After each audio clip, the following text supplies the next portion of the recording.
All right, and we are back here on the GSMC Football Podcast. And for the final part of the show, we are going to talk about Leonard Fournette, playoff Lenny, and where he could possibly sign. Um, right now he's not on the team, and he got signed late in the year with the Bills last year and didn't really, make an impact. He's on the practice squad. I don't know. Maybe I'm in the minority. I'm kind of surprised that he, didn't get picked up by anybody after, leaving Tampa. Because, all right, I got to change things up here. But I don't know. I thought, he had a big role in Tom Brady's last year in Tampa. I mean, Brady was checking it down to him a lot. I don't know. Maybe I'm in the minority, but this is Leonard Fournette's stats, courtesy of Pro Football Reference. So, yeah, last year with the Bills, only played in 2 games, 12 carries for 40 yards. But, yeah, the previous year with Tampa, only 668 rushing yards and 3 touchdowns. I mean, the offensive line was not very good. But if you look at this is what I'm talking about. Look at the receptions and the receiving yards.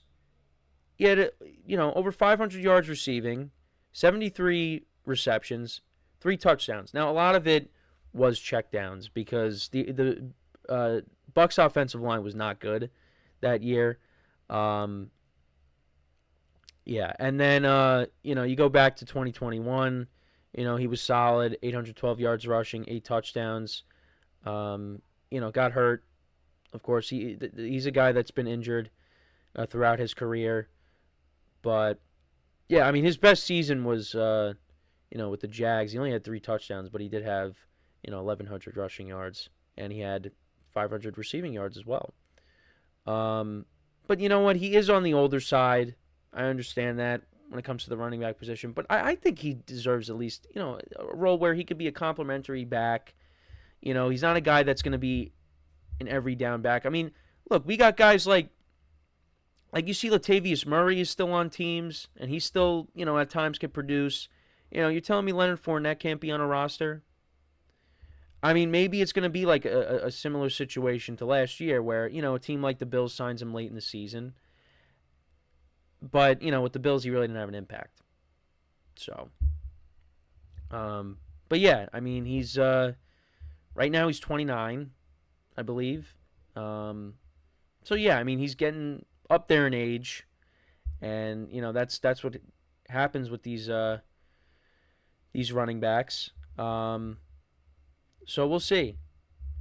But I'm looking at actually on Sleeper, the fantasy app, and Leonard Fournette intends to sign with new teams soon. He hired his former agents to help in his pursuit. So we'll see. Who that ends up being. Maybe I pick him up just to have another running back. But whoever he goes to, I mean, he's not going to be the main guy. I mean, there's the possibility. Maybe there's you got Dallas, the Patriots, the Colts, the Chargers. These are some teams that maybe he could go to. At least from some of the articles that I was reading. I mean, Dallas. I mean, they're going to be running back by committee. Because Ezekiel Elliott they brought back, but he's not the same Zeke. You got Royce Freeman there, Deuce Vaughn.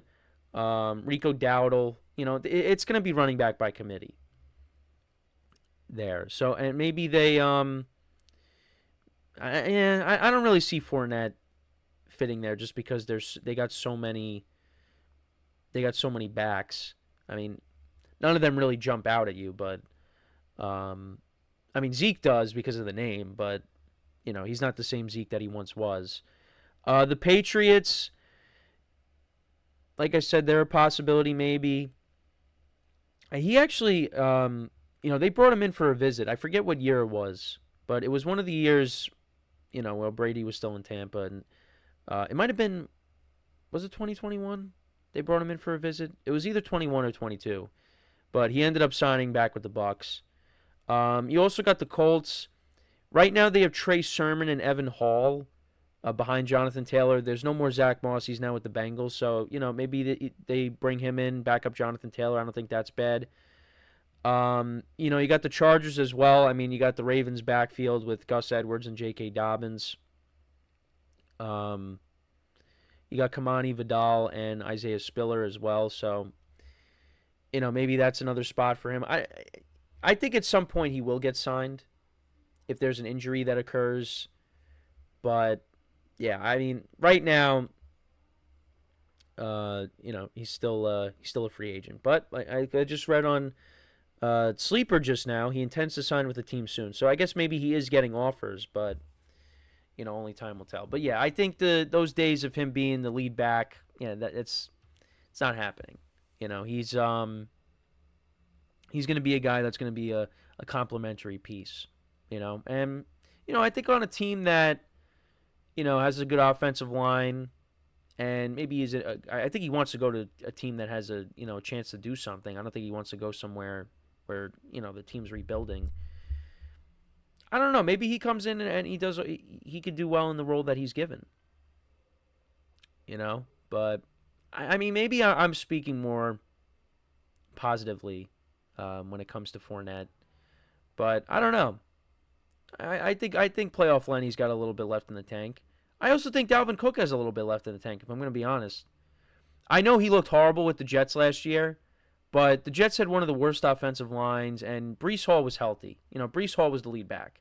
I think if Dalvin Cook, you put him in a better situation, I think he could give you a little bit of something. Because I really have a hard time believing that his last year in Minnesota, where, yeah, you could kind of see that he's, not the same as he was. You could see the fall off a little bit. But I don't think he just fell off a cliff. I think it's hard to say that when he was playing for the Jets last year. But, that's just me. I mean, maybe he doesn't get that shot. And, if any of my friends are watching this, they're probably thinking, well, you know why you're saying that? Because you wanted him to go somewhere and do well because you traded for him in Dynasty. Which I plead the fifth. So...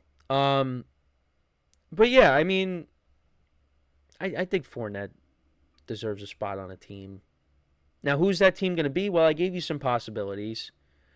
But, only time will tell. And, like I said, his better days are behind him. But, I mean, to be like, a number 2 back or, somebody that comes in, could at least, take the workload, some of the workload off of, a number 1 back. Yeah, I mean, I think that's a good role for him. But he's got to get signed first. So, but that's my opinion on it. I mean, he's in great shape, and it seems like, he's got a chance to join a team. So, I mean, if he just wants to play, and he doesn't care what destination it is, okay.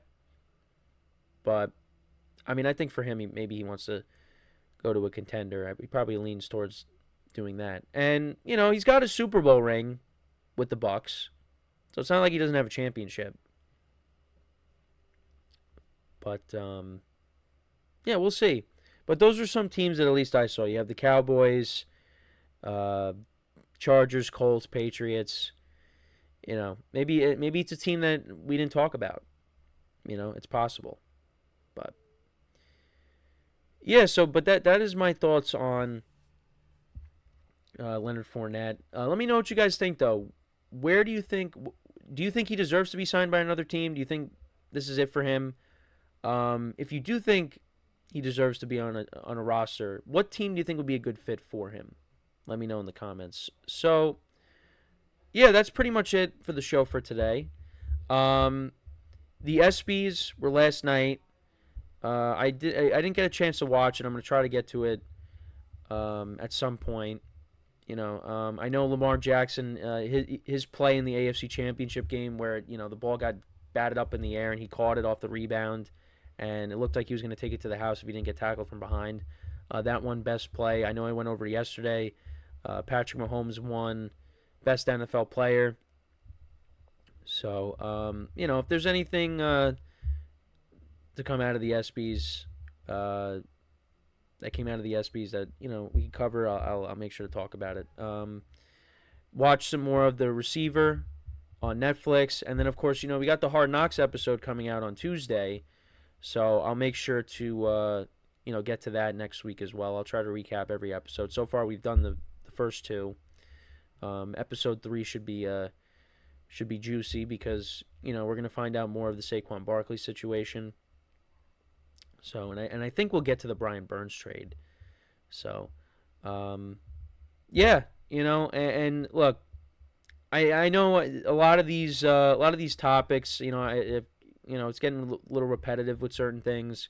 With guys looking for new contracts and things like that. But rest assured, we will get to a point where it's not repetition, where it's just we're talking about a new thing every day. We're talking about games. That's what we want to get to, and we will get there.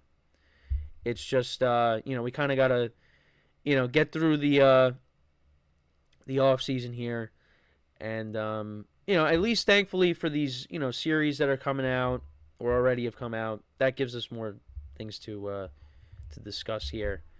But we'll get there. We'll get there. But I appreciate you guys tuning in. We'll be back again on Monday, 10:30 a.m. Eastern Time. Make sure to check out all the other shows, of course. We got other stuff going on around the sports world. So, give the other show some love, like I always say. Hope you guys enjoyed the show. And, make sure to enjoy the weekend. So, that is all the time that we have for today. Again, thank you guys for tuning in. We'll be back again on Monday, 10:30 a.m. Eastern Time. And until then, I'm Kenneth Grunfelder signing off from the GSMC Football Podcast, brought to you by the GSMC Sports Network. Have a good day. Enjoy the weekend, and I will talk to you guys on Monday. Take care.